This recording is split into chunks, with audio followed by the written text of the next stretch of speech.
माँ दक्षिण काली पीठरे 18तम विश्वशांति महायज्ञ अनुष्ठित होउची। आज पूर्णाहुति प्रदान करा जायछि। हजार श्रद्धालु भक्त सामिल होती माँ सुभाषीर्वाद नापी माँ प्रसाद सेवन कर सुभाषीर्वाद नहीं कि जी जार मनास मानसिक कर पूरण भी होउची। कारण नचेत एते संख्यक लोक एकजुट हवा गोटे असंभव। ये माँ महिमा संपर्क माँ पूजारी आम सहित अच्छा सी कौन मतामत आज्ञा माँ 18तम विश्वशांति महायज्ञ माँ ये अंचल आराध्य देवी आ समस्त मनस्कामना पूर्ण करती जी जहाँ मागिची सी पाई। आज जो पूर्णाहुति माँ पहड़ू कौन कार्यक्रम होती संपर्क कहूँ। ओम सर्वमंगल मांगल्ये शिवे सर्वार्थ साधिके शरण्ये त्र्यंबिके गौरे नारायणी नमस्तुते। जगज्जननी करुणामयी कृपामयी भगवती माँ दक्षिण काली पीठ निरंजनपुर मोहची सामान्य पूजक जड़े माँ नीतिकांति करने मोर माँ करुणा तो अपार करुणा।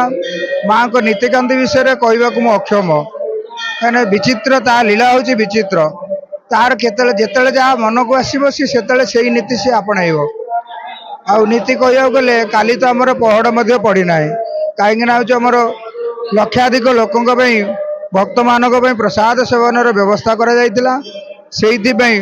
माँ पहड़ पड़नी कहीं माँ जदि कृपा दृष्टि अन्नपूर्णा दृष्टि जदि चाही थाए ताले अन्नर अभाव हुए कि भक्त कहीं फेरिकी जाते से माँ शोएनी आमको तो शुई दिए सी निजे शुएनी से पहड़ पड़ न था कि रात्र 4टार माँ नीतिकांति आरंभ सकाल मार्जना हुई तापर मंगल आलती भोग प्रसाद सेवन ये सब व्यवस्था सरी माँ चंडीपाठ षोडशोपचार महाउपचार पूजा आहुति तापर पूर्णाहुति संध्या 6 घटिका समय यज्ञ कर्म सकाल आमर प्रातः 6टा समय सूर्य पूजा प्रारंभ होता 7:30 8टा समय मध्य सूर्य पूजा सरी गो पूजा तापर साला पूजा रुद्राभिषेक चंडीपाठ माँ महाउपचार पूजा तापर चंडीपाठ रे आहुति करा जायतिला तापर संध्या 6 घटिका समय पूर्णाहुति करा जायतिला।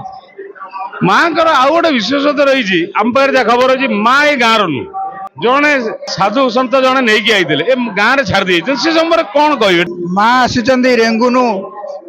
रेंगुनु बर्मारू माँ आसुच्च जड़े साधक बाणुआ बोली जड़े साधक सी साधना करके माँ को पूजा करुले से जगह छाड़ा सहित माँ को सांगे नहीं आसते सी आसी आम निरंजनपुर ग्राम ग्राम दिखाई स्थान दिखाई माँ सी प्रसाद से तो प्रसाद कहले कुड़िया करती से माँ को पूजा करुले देहांत पूर्व से ग्रामवासी को से समर्पण करदे कहले मु माँ पूजा करें तुम ग्रामवासी पूजा कर ग्रामवासी पूजा करने भितर जनक बसति बढ़ला साई पड़िशा समस्त बढ़ले क्या जगह किए छाड़ू जहाँ जगह सी रे तो माँ नीतिकांति किसी असुविधा है से माँ कहले ना मुझे रहीपरि मत गोटे सुरक्षित स्थान में भल जगह नहीं रखी यहाँ हूँ आम माँ बघई ठाकुराणी होती ग्राम देवती ये पीठ हूँ पीठ सी आमर किंवदंती अच्छी आम जेजेबापा मैंने कहती जे बघई ठाकुराणी होती बड़ कालिका होती सान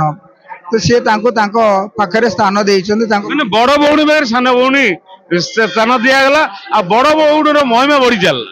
हाँ बड़ भौणी महिमा देखो जी तो जहाँ कि अधिका किसी कर महिमा तो कही हेनी कहीं सी तो सर्वोपरि तेणुक से बड़ भौणी है खाली बड़ भौणी है सी माँ को भी कही मोर जहाँ आसो भोगराग जहाँ सब हम सब तोर मोर से किसी ना वर्ष को मुझे भोग खाइबी आ वर्ष सारा तू भोग खाइबू आम मंदिर से ही प्रथा चली नीतिकांति जमती आम पूजक मान करुचु सब देवादेवी को सामान पूजा करुचु कि भक्त मैंने आसिले सी कहे यहाँ कालिका को पूजा कर कई कहते बघई की पूजा कर कि मंगला को पूजा कर कि दुर्लादेवी को पूजा कर समस्ते कहते कालिका को पूजा कर कहीं से अधिकार जमती पार्वती देते गणेश को अग्र पूज्य माँ से सान भौणी की झील रूप में पालन करती सी सर्वाधिकार देते पार्वती गणेश को तो उदाहरण जा ये आम माँ बघई ठाकुराणी आ गोटे कथा कहतु आज गोटे विशेष दिन आज हूँ शनिवार को आज माँ पीठरे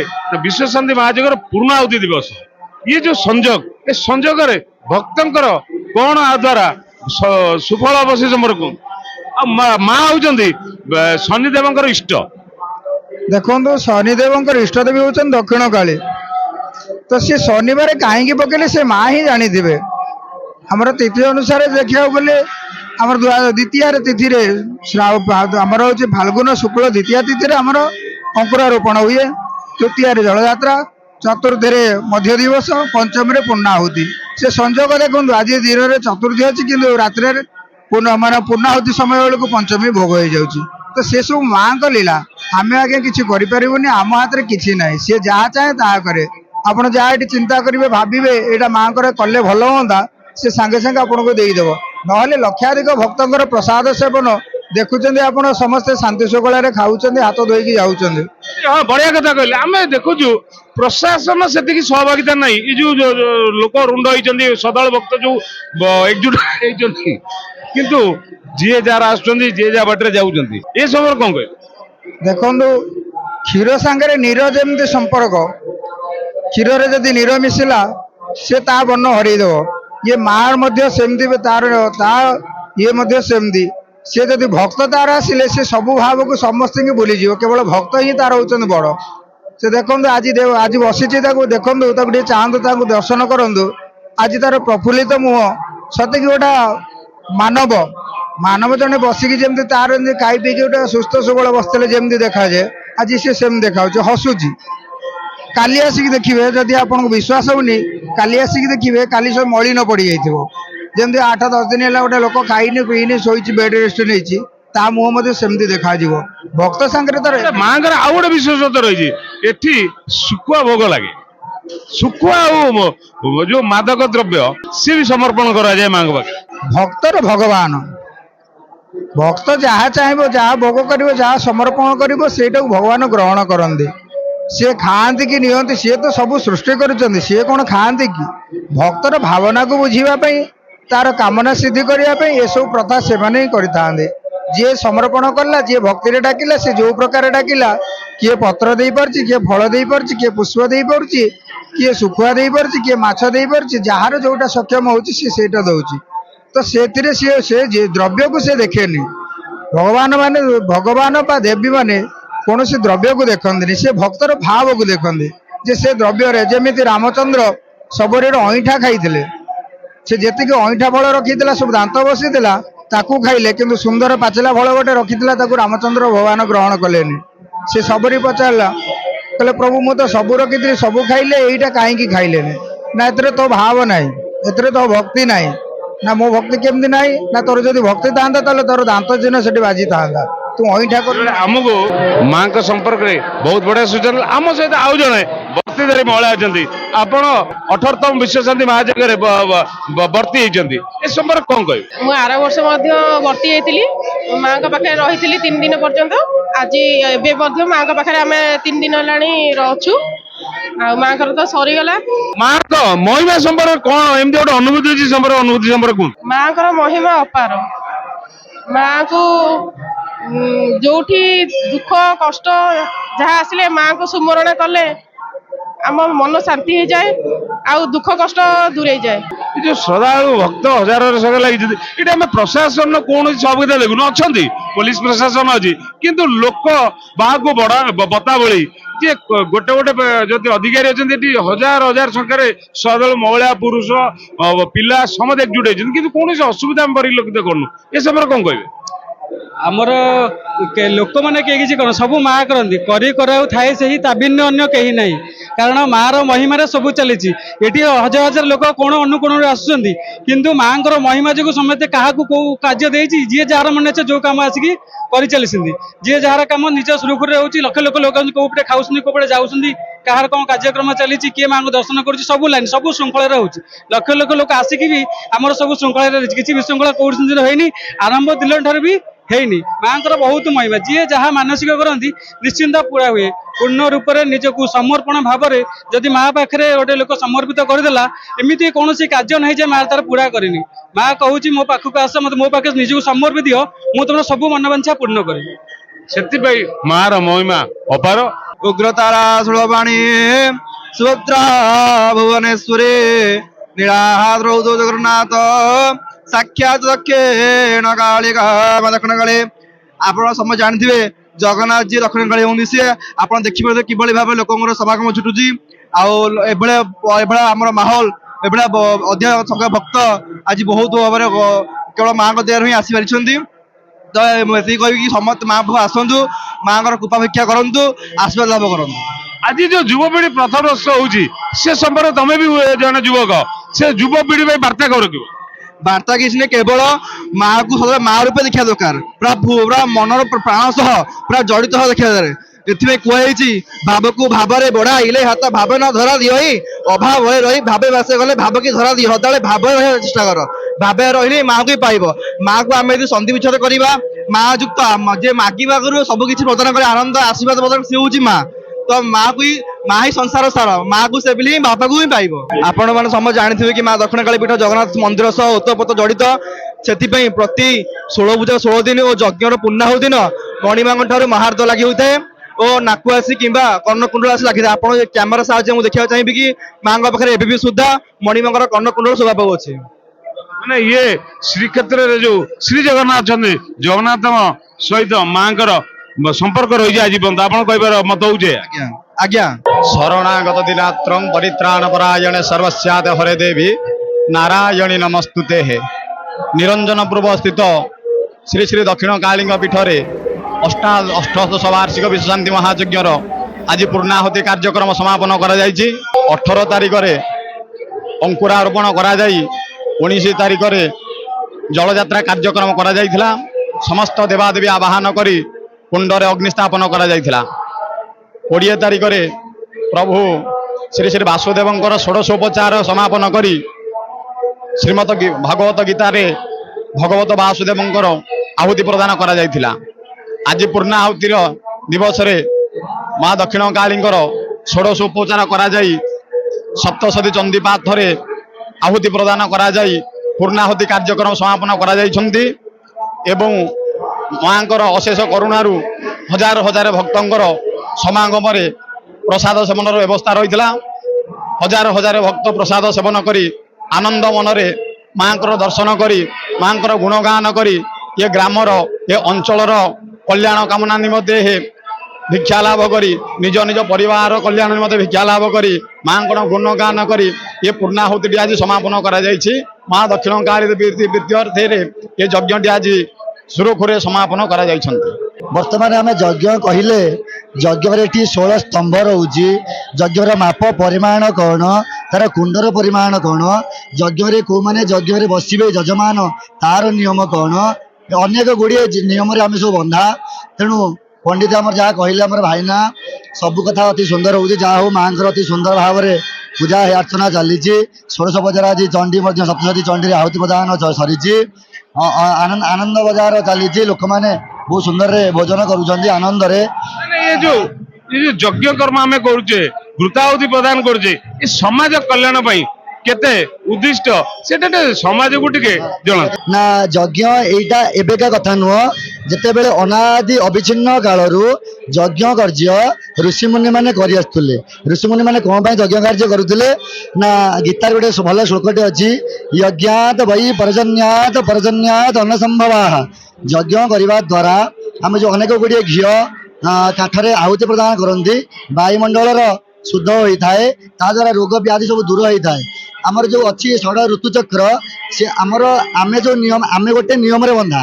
କେଉଁ ନିୟମ ନା ପ୍ରକୃତିର ନିୟମ। ପ୍ରକୃତି ଯେମିତି ଚାଲିବ ଆମକୁ ମଧ୍ୟ ସେମିତି ଚାଲିବାକୁ ପଡ଼ିବ। ଆମେ ଯଦି ପ୍ରକୃତିର ନିୟମ ମାନିବାନି ତାହେଲେ ରୋଗରେ ପଡ଼ିବା। ଆମ ଋଷିମୁନି ମାନେ ଆଗରୁ ଏତେ ବିଜ୍ଞାନ ଥିଲେ, ବିଦ୍ୟାକୁ ଜାଣିଥିଲେ। କ'ଣ ନା ଜାଣିଥିଲେ ପ୍ରକୃତି ଚେଞ୍ଜ ହେଲା ମାନେ କ୍ଲାଇମେଟ୍ ଚେଞ୍ଜ ହେବ, ତେଣୁ ଅନେକ ଗୁଡ଼ିଏ ରୋଗ ଉତ୍ପନ୍ନ ହେବ। ତାଙ୍କୁ ସବୁ ମାରିବା ଲାଗି ଯଜ୍ଞର ବର୍ତ୍ତମାନ କେତେ ସୁବିଧା, ମାନେ ଋଷିମୁନି ମାନେ ଧର୍ମ କେମିତି ବଞ୍ଚିବ, ଏହିପରି ଯାହା ହଉ ଭଲ ଲାଗିଲା ଆପଣ ଧର୍ମ କାର୍ଯ୍ୟରେ ଆସି କେମିତି ହେଉଛି କ'ଣ ଦେଖାଇଲେ। ସମସ୍ତଙ୍କର ଏପରି କଲ୍ୟାଣ ହେଉ, ଯଜ୍ଞ କାର୍ଯ୍ୟରେ ସମସ୍ତେ ଲିପ୍ତ ରୁହନ୍ତୁ। ଯଜ୍ଞ ଯଦି କିଛି କର୍ମ ଆମେ ସମସ୍ତେ କର୍ମ କରିଥାନ୍ତି, ନିତ୍ୟ କର୍ମ ନୈମିତ୍ୟ କର୍ମ କାମ୍ୟ କର୍ମ, ହେଲେ ଯଜ୍ଞ ହେଉଛି କ'ଣ ନା ଶତପଥ ବ୍ରାହ୍ମଣରେ କୁହାଯାଇଛି ଯଜ୍ଞ ବୈ ଶ୍ରେଷ୍ଠତମଂ କର୍ମ। ଯଦି କିଛି କର୍ମ ଥାଏ, କର୍ମ ପରେ ଶ୍ରେଷ୍ଠ କର୍ମ ସିଏ ହେଉଛି ଯଜ୍ଞ କର୍ମ। ଆମ ଯେମିତି ସଂସ୍କୃତି ପରମ୍ପରା ଯାହା ଅଛି, ଶାସ୍ତ୍ର ଯାହା ଚାଲିଛି, ଏହାକୁ ମାନିବା। ଏହା ହେଉଛି ସମସ୍ତ ସନାତନୀ ମାନଙ୍କର ମୂଳ। ତେଣୁ ସମସ୍ତେ ଏହାକୁ ମାନନ୍ତୁ।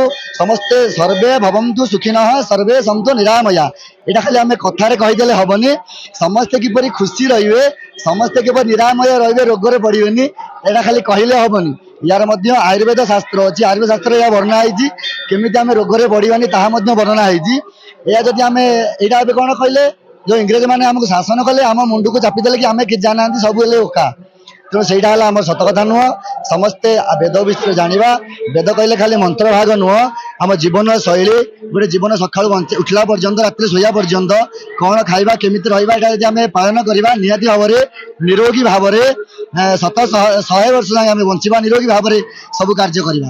18ତମ ବିଶ୍ୱ ଶାନ୍ତି ମହାଯଜ୍ଞ ମା ଦକ୍ଷିଣକାଳୀ ପୀଠରେ ଚାଲିଛି। ଆଉ ଇଏ ଆମ ଖଣ୍ଡ ମଣ୍ଡଳ ଏ ଅଞ୍ଚଳର ଆରାଧ୍ୟ ଦେବୀ, ଯିଏ ଯାହା ମାନସିକ କରିଛି ତା ପୂରଣ ହେଇଛି। ସେଥିପାଇଁ ଆଜି ପୂର୍ଣ୍ଣାହୁତି ଦିବସରେ ହଜାର ହଜାର ସଂଖ୍ୟାରେ ଶ୍ରଦ୍ଧାଳୁ ଏଠି ଏକଜୁଟ ହେଇଛନ୍ତି, ମାଙ୍କୁ ଦର୍ଶନ କରୁଛନ୍ତି, ମାଙ୍କ ପ୍ରସାଦ ପାଇକି ଯାଉଛନ୍ତି। ଆପଣ ଏ ବର୍ଷ ମାଙ୍କ ବିଶ୍ୱ ଶାନ୍ତି ମହାଯଜ୍ଞରେ ଭର୍ତ୍ତି ହେଇଛନ୍ତି, ସେ ସମ୍ପର୍କରେ କ'ଣ କହିବେ? ଜୟ ମାତାଜୀ। ଆଜି ହେଉଛି ନିରଞ୍ଜନପୁର ଗ୍ରାମର ଏଇ ଯେଉଁ ମା କାଳିକା ମନ୍ଦିରରେ 18ତମ ସ୍ଥିତ ଯଜ୍ଞ ଉତ୍ସବ ପାଳନ କରାଯାଉଛି। ଆଉ ମୋର ଏତେ ବଡ଼ ଭାଗ୍ୟ ଯେ ମୁଁ କୌଣସି ମାନସିକ ବି କରିନି, ମା ମୋତେ ବସିଲାଠୁ ଉଠେଇକି ଆଣିଛି। ଆଉ ମୋର ଏତେ ବଡ଼ ଭାଗ୍ୟ କି ମୁଁ ଆଜି ଭର୍ତ୍ତି ହେଇପାରିଛି। ସମସ୍ତଙ୍କ ସାଙ୍ଗରେ ମୋ ମାଙ୍କର ସେବା କରିବାର ସୁଯୋଗ ବି ମୁଁ ପାଇଛି। ଆମେ ଯାହା ଜାଣିଛୁ ମାଙ୍କ ପାଖରେ ଯିଏ ଭର୍ତ୍ତି ହୁଏ ସେ ଭାଗ୍ୟ ଥିଲେ ମିଳେ, ନହେଲେ ବହୁତ ଲୋକ ଭର୍ତ୍ତି ହେବାକୁ ଚିନ୍ତା କରନ୍ତି କିନ୍ତୁ ହେଇପାରନ୍ତିନି। କିନ୍ତୁ ମାଙ୍କର ସେ ଯୋଗ ଥିଲେ ସିଏ ତାଙ୍କରି ପୀଠରେ ଭର୍ତ୍ତି ହେଇକି ତାଙ୍କର ଇଏ ଯଜ୍ଞ କର୍ମରେ ସାମିଲ ହୁଅନ୍ତି। କ'ଣ ଆପଣ ସେ ସୌଭାଗ୍ୟ ଏ ବର୍ଷ ଆପଣ ସାମିଲ ହେଇଛନ୍ତି? ଆଜ୍ଞା, ମୁଁ ପ୍ରଥମ ଥର ହେଇକି ସାମିଲ ହେଇଛି। କିନ୍ତୁ ମୁଁ ଛୋଟବେଳୁ ମୁଁ 40 ବର୍ଷ ଧରି ମୁଁ ଏଠି ମାଙ୍କ ପାଖକୁ ଆସେ। ଆଉ ତାଙ୍କର ଯେଉଁ କ୍ଷୀରିଗୋଳି ଗଛ ଅଛି, ମୁଁ ସେଇଠି ଆସି ସବୁବେଳେ ସେ କ୍ଷୀରିଗୋଳି ଗଛ ଉପରେ ମୁଁ ଚଢ଼େ ଆଉ ଖେଳେ ମାଙ୍କ ପାଖରେ। ଆଉ ମୋର ଆଜି ଏତେ ବଡ଼ ଭାଗ୍ୟ, ମୁଁ ଆଜି ଏଠି। ଆପଣ କ'ଣ ମାଙ୍କ ସମ୍ପର୍କରେ ଜାଣିଛନ୍ତି, ଭର୍ତ୍ତି ହେବା ପାଇଁ ଆଗ୍ରହ ପ୍ରକାଶ କଲେ? ମୁଁ ତ ଏ ବର୍ଷ ପ୍ରଥମ କରିଛି, କିନ୍ତୁ ସବୁବେଳେ ଇଚ୍ଛା ଥାଏ ଯେ ମୁଁ ବି କଳସ ଉଠେଇବି, ମୁଁ ବି କରିବାକୁ ଇଚ୍ଛା କରେ। କିନ୍ତୁ ଠାକୁର ମାଙ୍କ ବରାଦ ଯୋଗୁଁ ମୁଁ ଏ ବର୍ଷ ନୂଆ ପ୍ରଥମ କରିକି କଳସ ଉଠେଇଛି। ମାଙ୍କ ସହିତ ଅନୁଭୂତି କ'ଣ ଅଛି? କ'ଣ ଏମିତି ଗୋଟେ ମାଙ୍କୁ ଅସୁବିଧାରେ ପଡୁଛନ୍ତି କି କ'ଣ ଗୋଟେ ହେଇଛି, ମାଙ୍କୁ ଡାକିଛନ୍ତି, ମା ସେ କାମ ଆପଣ ପରିପୂର୍ଣ୍ଣ କରନ୍ତି, ସେଭଳିଆ ଅନୁଭୂତି କ'ଣ ଅଛି କି? ମା ତ ପ୍ରତିବେଳେ ସାଙ୍ଗରେ ମୋ ସାଙ୍ଗରେ ଅଛନ୍ତି, ତଥାପି ମୁଁ ସବୁବେଳେ ମୋ ମାଙ୍କୁ ସ୍ମରଣ କରେ ସବୁ ଜିନିଷରେ, ସବୁ କ୍ଷେତ୍ରରେ। ସକାଳୁ ଶୋଇବା ଉଠିବା ସବୁରୁ ବି ମାଙ୍କୁ ସ୍ମରଣ କରିକି ମୁଁ ମୋ ଦିନ କାଟେ। ସେ ମାଙ୍କ ପାଖକୁ କେହି ଆସିନାହାନ୍ତି, ମା ନିଜେ ଡାକିଛି, ସମସ୍ତେ ଆସିଛନ୍ତି। ମାଙ୍କର ମହିମା ଇଏ ପ୍ରତୀକ୍ଷ ଠାକୁରାଣୀ ଦକ୍ଷିଣକାଳୀ କହିଲେ ନା ଡାକେ। ମା କୁ କେହି କହିବାକୁ ଦରକାର ନାହିଁ, ମା ସମସ୍ତେ ଡାକିଛି। ମାଙ୍କର ସମସ୍ତେ ପିଲା, ମାର ଅର୍ଥ ହଉଛି ମୋର, ସମସ୍ତେ ମୋର। ସିଏ ହଉଛି ଗୋଟିଏ ଲୋକ ଯେ ସିଏ ହିଁ ମା ମୋର, ସିଏ ଯେଉଁ ପର୍ଯ୍ୟନ୍ତ ଅଛି ଆମେ ସମସ୍ତେ ଅଛେ। ଏଠି ସହସ୍ର ଭକ୍ତ ନୁହଁ, ଏଠି ହଜାର ହଜାର ଭକ୍ତ ଆସୁଛନ୍ତି, ଲକ୍ଷ ଲକ୍ଷ ଭକ୍ତ ଆସୁଛନ୍ତି। ସମସ୍ତଙ୍କ ମନସ୍କାମନା ପୂରଣ ବି ହଉଛି। ସମସ୍ତେ ଆହୁରି ଆଗକୁ ଆସନ୍ତୁ। ମାଙ୍କ ମନ୍ଦିର ଡେଭଲପମେଣ୍ଟ ହଉ, ମାଙ୍କର ରୋଡ ବି ଡେଭଲପମେଣ୍ଟ ହଉ, ମାଙ୍କର ଟୋଟାଲ ଚାରି ପାଖ ସମସ୍ତଙ୍କ ଘର ଦ୍ୱାର ବି ଡେଭଲପମେଣ୍ଟ ହଉ, ଗାଁ ପୁରା ଡେଭଲପମେଣ୍ଟ ହେଇକି ଆହୁରି ଆଗକୁ ଯାଉ। ସମସ୍ତ ପରିବାର ଏମିତି ଖୁସି ଆହୁରି ଆଗକୁ ଯାଆନ୍ତୁ। ଜୟ ମା ଦକ୍ଷିଣକାଳୀ, ଜୟ ଜଗନ୍ନାଥ।